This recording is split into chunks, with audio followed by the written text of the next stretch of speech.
अस्सलाम वालेकुम, नमस्कार, सत श्री अकाल एंड गुड इवनिंग। मैं हूं अर्तु काज़मी और आप देख रहे हैं पॉइंट ऑफ व्यू। हमारे साथ हैं जी कर्नल एस डिनी साहब। बहुत शुक्रिया सर कि आज आप आए। Thank you Thank so you, much. Arzu ji. Thank you for inviting once again. Thank you sir. Sir खूब गर्मी पड़ी होगी आपके एरिया में, तो हमारे यहाँ भी बिल- बहुत गर्मी है जी। जी जी बिल्कुल, गर्मी तो बहुत ज़्यादा है। I think peak of summers कह सकते हैं अभी तो। बिल्कुल ऐसे ही। और सर अभी 4 मंथ्स ऐसे ही हमारे यहाँ तो यही हाल रहना है। हाँ। लेकिन फिर भी सर उसके बावजूद सर इलेक्शंस भी चल रहे हैं और इलेक्शन के बीच में पुंछ के एरिया में एक अटैक भी हुआ। कई तरफ से पाकिस्तान की आवाजें भी लगी और आपके यहाँ के फारूक अब्दुल्ला साहब ने भी जो है वो अजीब सा स्टेटमेंट एक उन्होंने भी दे दिया। अभी तक हालांकि किसी ग्रुप ने अभी तक मैंने नहीं सुना कि रिस्पॉन्सिबिलिटी ली हो। लेकिन आपको क्या लग रहा है, क्या ये इलेक्शन से रिलेटेड कुछ हो रहा था जो इस किस्म का अटैक हुआ है, या अभी भी जो पाकिस्तान की साइड से या किसी भी साइड से नॉन स्टेट एक्टर्स जो है वो उनका आना जाना है, या कश्मीर के अंदर ही कुछ लोग हैं जो जो इस किस्म की कार्रवाइयां करते हैं?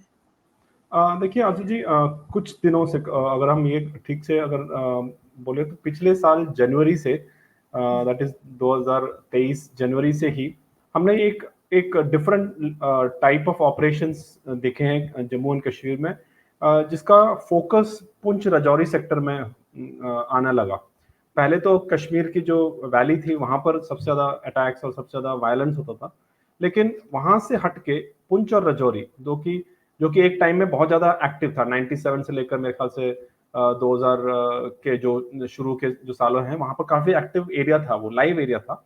लेकिन उसके बाद वहां पर काफ़ी कंट्रोल में आ गया था, और पिछले साल एक के बाद एक लगातार अटैक्स हमने इस पुंछ और राजौरी सेक्टर में देखे, जहां पर सिविलियंस की भी कैजुअलिटी हुई और अनफॉर्चुनेटली फौजियों का भी, हमारे जो फौजी हैं उनकी भी कैजुअलिटीज। तो ये जो सिलसिला अभी लेटेस्ट जो हुआ है, उसी सीरीज ऑफ अटैक का सबसे आखिरी जो अटैक है अब हुआ है।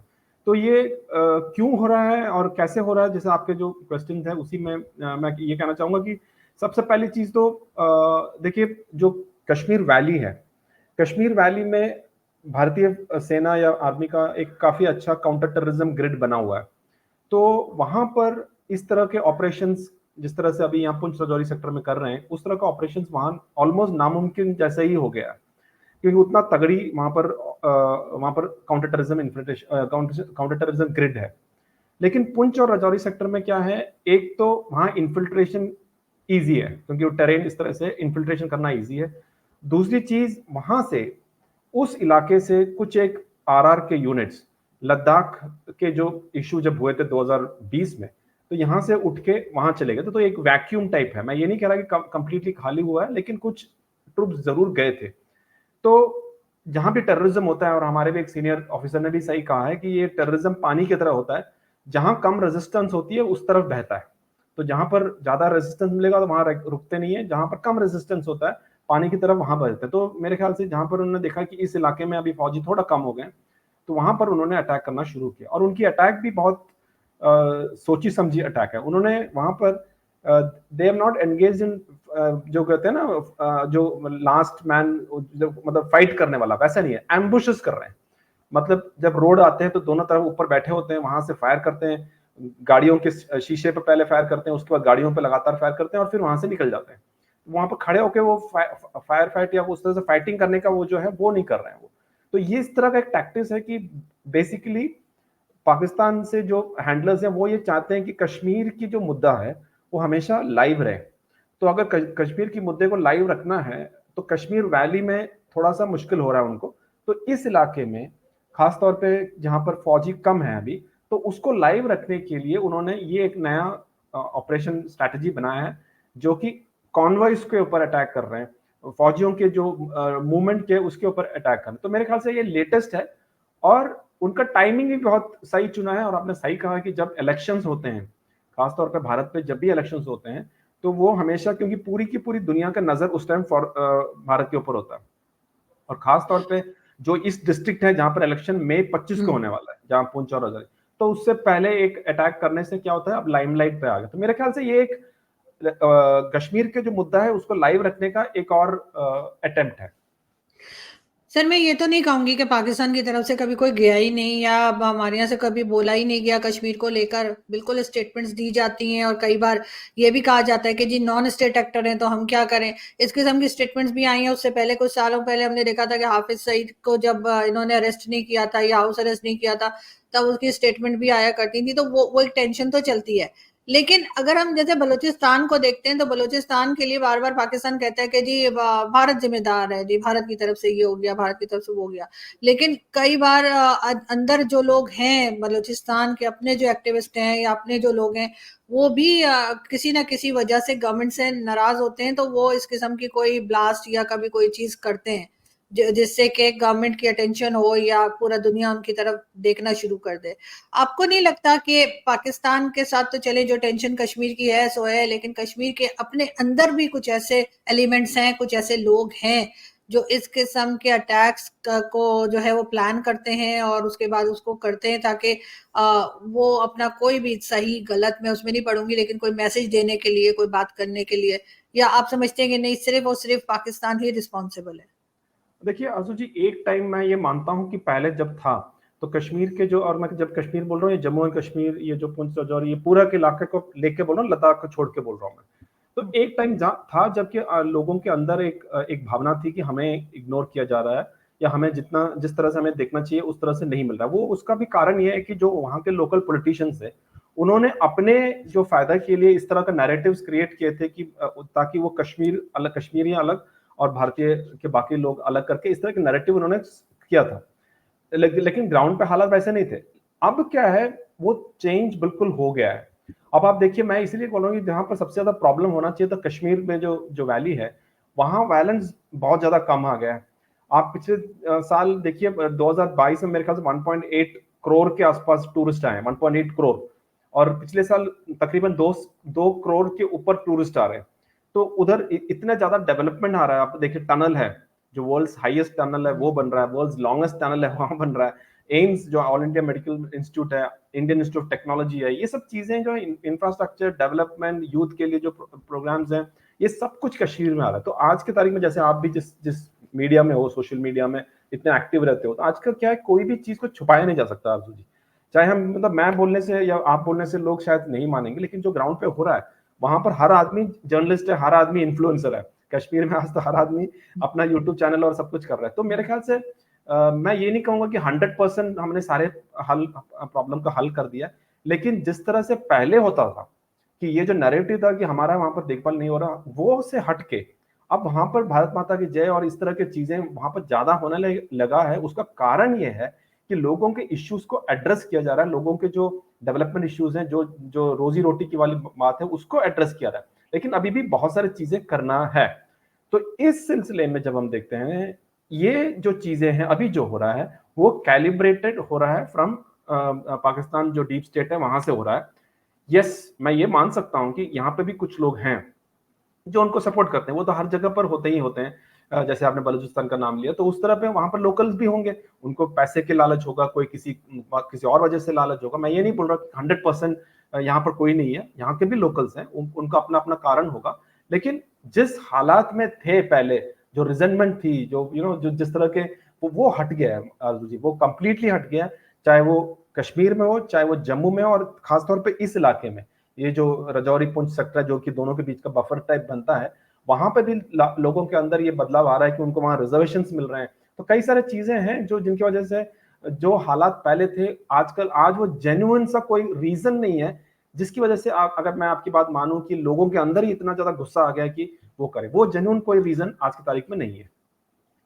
बिल्कुल ऐसा। लेकिन सर आपके डिफेंस मिनिस्टर साहब ने कुछ टाइम पहले कहा, पाकिस्तान में टेररिज्म के हवाले से उन्होंने बात की और कहा, रेफरेंस देते हुए उन्होंने कहा कि जी वही जो आप लोग कहते हैं घुस के मारेंगे, उस तरह की बात हुई और हमारे यहाँ एक हंगामा हो गया।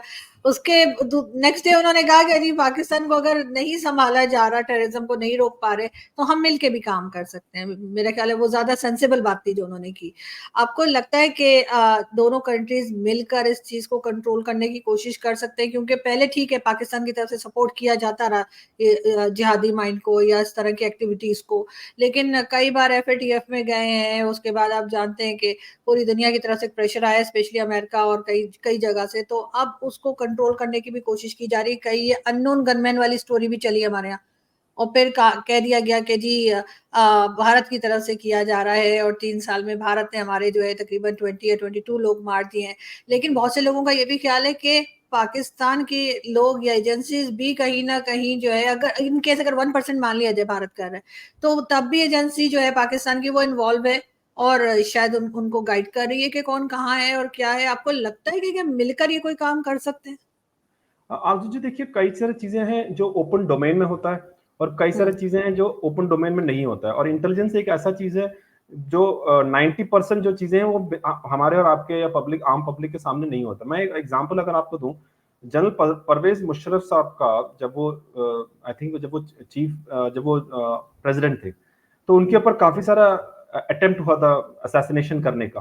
तो उनको जो इनपुट्स दिया था उसमें से इंडिया ने भी उनको इनपुट्स दिया था कि आपके अगेंस्ट इस टाइम पे इस तरह का अटैक होने वाला है, और वो सही साबित हुए थे।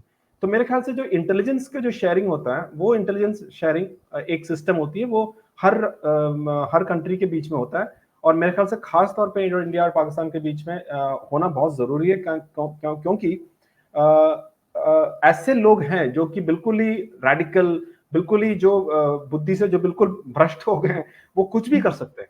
तो उससे चाहे वो भारत के खिलाफ ही करने की प्लानिंग हो, लेकिन उससे क्या होगा कि जो पाकिस्तान के अंदर भी बहुत बड़ा उसका सदमा पहुंच सकता है। तो ये मेरे ख्याल से पाकिस्तान के अंदर कुछ लोग हैं जो अभी भी बैलेंस्ड हैं, जो अभी भी सोचते हैं कि तरक्की होनी चाहिए, कुछ अभी भी सोचते हैं। मेरे ख्याल से इवन बाजवा साहब ने अपने, जनरल बाजवा साहब ने अपनी तरीके से उन्होंने भी कोशिश की थी कि जो इकोनॉमी को सबसे आगे रखें, और जो दोस्ती है, और जो मतलब मैं ये नहीं कहूंगा कि बिल्कुल ही गहरा दोस्ती बनना है, लेकिन जो एक दुश्मनी वाला चीजें से हटा के फोकस इकोनॉमी पे करने की उन्होंने भी कोशिश की थी, बट वो फेल हुए, वो अलग बात है। तो मैं ये मानता हूं कि ऐसा लोग हैं पाकिस्तान के अंदर भी जिनके बैलेंस्ड व्यूज हैं, और जो जानते हैं कि जिस तरह से एक स्ट्रैटेजी 1979 से जो फॉलो कर रहे हैं उससे सिर्फ बर्बादी हुई है, और सबसे ज्यादा बर्बादी पाकिस्तान के अंदर ही हुई है और अभी भी हो रहा है। तो उनका अगर परसेंटेज बढ़ता है आरजू जी, तो मैं ये मानता हूं कि there is definitely scope for greater involvement, और जो जॉइंट तरीके से इस टेररिज्म जैसे एक बहुत ही बड़ा पेन या बहुत ही बड़ा डिजीज मैं मानता हूं कि एक रोग है जिसको सॉल्व किया जा सकता है। क्योंकि अगर हमारे पास इंटेलिजेंस है तो ये ऑपरेशन करने में भारतीय फौज को पाकिस्तान में आने की जरूरत नहीं है, पाकिस्तान आर्मी खुद कर सकती है।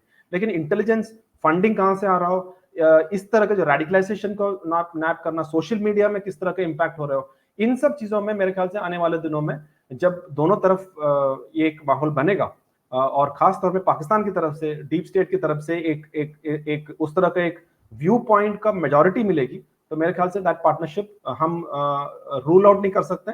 मैं एक ऑप्टिमिस्ट हूं, मैं चाहता हूं कि ऐसा हो, ताकि जो वहां पर भी जनता आराम से जिए, और भारत में भी तसल्ली से और आराम से जिए, और इवन अफगानिस्तान की तरफ भी लोग चैन से जिए।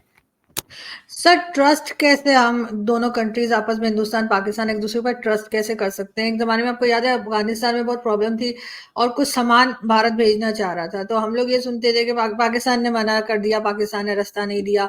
तो पाकिस्तान का कहना यह था कि पता नहीं उसके अंदर क्या रख के भेज दें और फिर हमारा नाम लग जाए। भारत से कहते थे कि, भारत के लोग कहते थे कि पता नहीं हम क्या सामान भेजें और पाकिस्तान वाले उसमें से आधा खा जाएं। मतलब इस किस्म की चीजें भी जो थी वो बात हो रही थी। लेकिन अभी भी जो है वो ट्रस्ट, अगर हम ट्रेड की बार बार बात की जाती है पाकिस्तान की तरफ से, ट्रेड बंद भी हम ही ने की थी, और अब इतना प्रॉब्लम आ गया है कि अब ये कहा जा रहा है कि ट्रेड दोबारा शुरू करनी है। लेकिन सर, वो ट्रस्ट कैसे होगा कि अगर ट्रेड शुरू करने के लिए जो आपस में हमारा ऑलमोस्ट खत्म हो चुका है? मैं ये मानता हूँ आरजू जी, ट्रस्ट शुरू होगा सबसे पहले पाकिस्तान के अंदर आम जनता के बीच में एक ऐसा व्यक्ति है जिनके ऊपर उनको ट्रस्ट हो। तो इस तरह का एक पॉलिटिकल लीडरशिप आए, या इवन फॉर दैट मैटर मैं ये नहीं कहूंगा कि पाकिस्तानी जनरल पॉलिटिक्स में आए, मैं ये कह रहा हूं कि एक ऐसा फौजी जनरल साहब भी है जिनके ऊपर आम जनता के ऊपर एक ट्रस्ट हो, मतलब ही कमांड्स द ट्रस्ट, जिस तरह से प्राइम मिनिस्टर मोदी साहब का एक ट्रस्ट है लोगों के अंदर यहाँ पर। उस तरह का एक पर्सनैलिटी अगर एक पॉलिटिकल लीडरशिप हो, चाहे वो पाकिस्तान आर्मी की तरफ से हो, अगर वो आए, तो मेरे ख्याल से उसके बाद उनके अगर विजन है तो ये ट्रस्ट दोनों तरफ बन सकता है। ऐसा नहीं है कि हमारे दोनों देशों के बीच में इतना ट्रस्ट डेफिशिएंसी मतलब बिल्कुल ही खराब है या बिल्कुल ही ऐसा नहीं है कि हम लोग वापस नहीं आ सकते हैं, क्योंकि एक टाइम पे था यहाँ पर भी हम लोग भी अब अगर आप देखें वीजा भी जरूरत नहीं होती थी और lot of free flowing of आना जाना रहता था। लेकिन बाद में जब स्ट्रैटेजी चेंज हुआ, जब बाद में टेररिज्म एक स्टेट क्राफ्ट या स्टेट पॉलिसी बना, तब जाके ये प्रॉब्लम हुए। तो मेरे ख्याल से एक पॉलिटिकल लीडर जिसका बहुत तगड़ा एक बेस हो, तगड़ा एक ट्रस्ट हो, तगड़ा तरीके से उसको विजनरी हो, अगर वो आए तो मेरे ख्याल से दोनों तरफ से ये चीजें हो सकती है। क्योंकि मैं एक चीज बताता हूँ आंसू जी, हमारे यहाँ एटलीस्ट इंडिया की तरफ से मैं कह रहा हूँ, हमारा यहाँ पर बिल्कुल फोकस है कि हमें डेवलपमेंट करना है, इकोनॉमी को ग्रो करना है, और हमने जो आम नागरिक है और इन सब लोगों को गरीबी से ऊपर उठाना है। ये चाहे कोई भी गवर्नमेंट आए, ये एक एक एक कॉमन चीजें हैं। ऑफ कोर्स फौज को अपना क्या बोलते हैं स्ट्रांग बनाना है, वो सब चीजें हैं, लेकिन प्राइम फोकस हमेशा डेवलपमेंट रहा है। तो अगर इस तरह का एक इनिशिएटिव पाकिस्तान की तरफ से आता है जिसको ट्रस्ट कर सकते हैं और जिसको ये मान सकते हैं कि सही तरीके से जाएगा, तो मेरे ख्याल से ये ट्रस्ट डेफिशिएंसी कम भी हो सकती है। सब पाकिस्तान की तरफ से कई बार हमने देखा कि चाहे वो हमारे पॉलिटिशियंस हो, स्पेशली पॉलिटिशियंस मेनली, चाहे वो फवाद चौधरी हो या कोई भी, ये लोग ये बात आपके ख्याल से क्यों करते हैं कि इनको कांग्रेस की गवर्नमेंट अगर आती है तो सोचते हैं कि पाकिस्तान के टर्म्स बेहतर हो सकते हैं, लेकिन बीजेपी के साथ नहीं हो पाएंगे? क्योंकि वैसे तो जब कांग्रेस की पार्टी थी तब भी हमारे कोई अच्छे टर्म्स उस वक्त भी नहीं थे, as long as I know. तो आपको लगता है कि किसी पॉलिटिकल पार्टी के आने से कोई उसकी जो पॉलिसीज हैं, भारत की पॉलिसीज जो है नेबरिंग कंट्रीज को लेके, क्या वो बदल जाती हैं? नहीं, एक है कि हमारा जो फॉरेन पॉलिसी है जनरली एक कंटिन्यूअस रहा है जनरली, चाहे वो कोई भी गवर्नमेंट है, एक हमने पिछले 17 साल से देखा है कि एक कंटिन्यूटी रही है। लेकिन प्राइम मिनिस्टर मोदी साहब के आने के बाद एक चीज जो चेंज हुआ है वो ये है कि उन्होंने जो नेशनल इंटरेस्ट है उसको फर्स्ट रखा। मतलब बाकी सब कुछ ठीक है, लेकिन हम अपना नेशनल इंटरेस्ट को सबसे पहले रखेंगे। तो उसका उन्होंने कई बार एग्जाम्पल दिए हैं। आपने देखा होगा रशिया यूक्रेन वॉर में पूरी दुनिया ने हमें बताया कि आप रशिया से तेल क्यों ले रहे हैं। बोले, हमने क्लियरली बोला भाई हम तो लेंगे, हमारी जनता को अगर उसको फायदा हो रहा है तो हम लेंगे। अभी क्या कि इवन वेस्टर्न कंट्रीज ये मान चुकी है कि हाँ नहीं, इंडिया वो करेगी जो उनको इंडिया का इंटरेस्ट है। तो उस चीज में इट इज देयर। सेकेंडली क्या होता है कि जब इंडिया का एक स्टेबल गवर्नमेंट आता है तो उससे क्या होता है, स्टेबिलिटी बढ़ती है, स्टेबिलिटी बढ़ती है तो इकोनॉमी बढ़ती है, इकोनॉमी बढ़ती है तो बाकी सारे चीजें जो साथ में होता है, मिलिट्री के लिए भी फायदा होता है क्योंकि एक्सपेंडिचर पैसे होते हैं टू डेवलप कैपेबिलिटीज।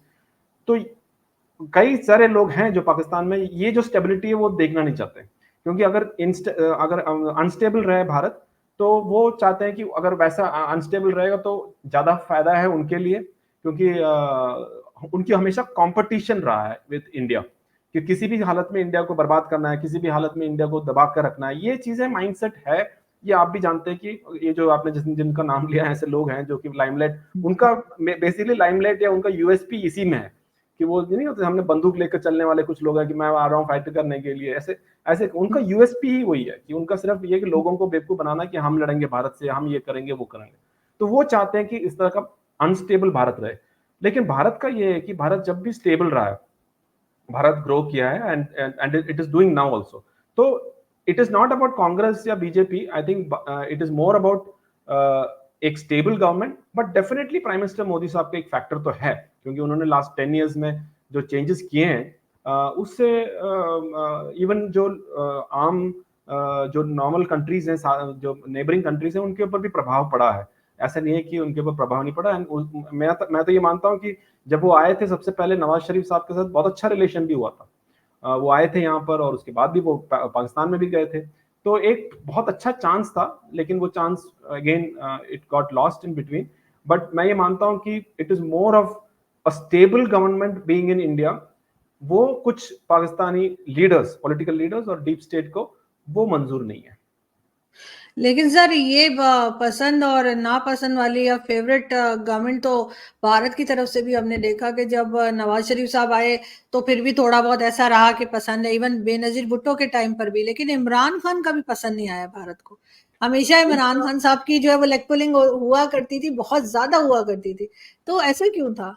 देखिए, अगर आपने देखा इमरान खान का जो पॉलिटिक्स था वो politics extreme form of politics था, क्योंकि उनका जो वो क्रिकेटर की तरह ही वो पॉलिटिक्स को भी क्रिकेट की तरह ही मानते थे वो। तो उन्होंने जो उनको जो फैंस थे, मतलब बोलते हैं ना हम, he used to play for the gallery, मतलब हर बॉल पे छक्का मारना, मतलब हर बैट को उठाना, वो पॉलिटिक्स भी ऐसे करते थे।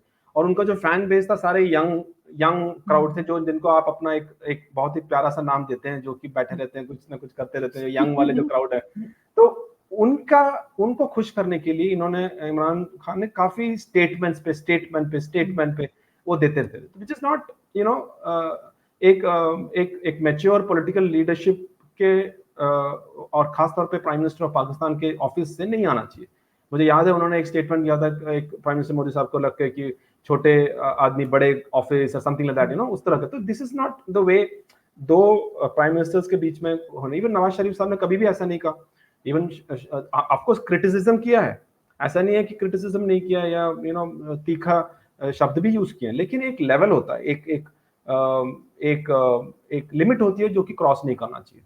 वो इमरान खान ने बहुत बार क्रॉस किया। तो एक अगर आप वहां से एक्शन होगा तो यहाँ से तो रिएक्शन होगा, क्योंकि यहाँ पे भी लोग बैठे हुए हैं जो उनको छोड़ेंगे नहीं। तो that is why I think somewhere वहां से रिलेशन खराब होने वाला। मेरे ख्याल से सेम कारण है इमरान खान और पाकिस्तान आर्मी की, वहां पे भी जो डिवीजन हुआ है, या जो दोनों के बीच में टेंशन है, उसका भी एक कारण ये जरूर है, the way Imran Khan handle India under prime minister Modi. I think general Bajwa जैसे लोग हैं जिन्होंने सोचा कि एक अपॉर्चुनिटी था, उसको सुधार किया जा सकता था, लेकिन इमरान खान ने अपने पॉलिटिक्स के लिए, अपने फायदे के लिए उन्होंने उसको बर्बाद किया। तो that is why I think बाकी सभी लोगों के साथ एक डिफरेंट रिलेशन था, लेकिन इमरान खान उन्होंने खुद अपने पांव पे कुल्हाड़ी मारा। मेरे ख्याल तक खुद ही वो रन आउट होने के चक्कर में थे वो।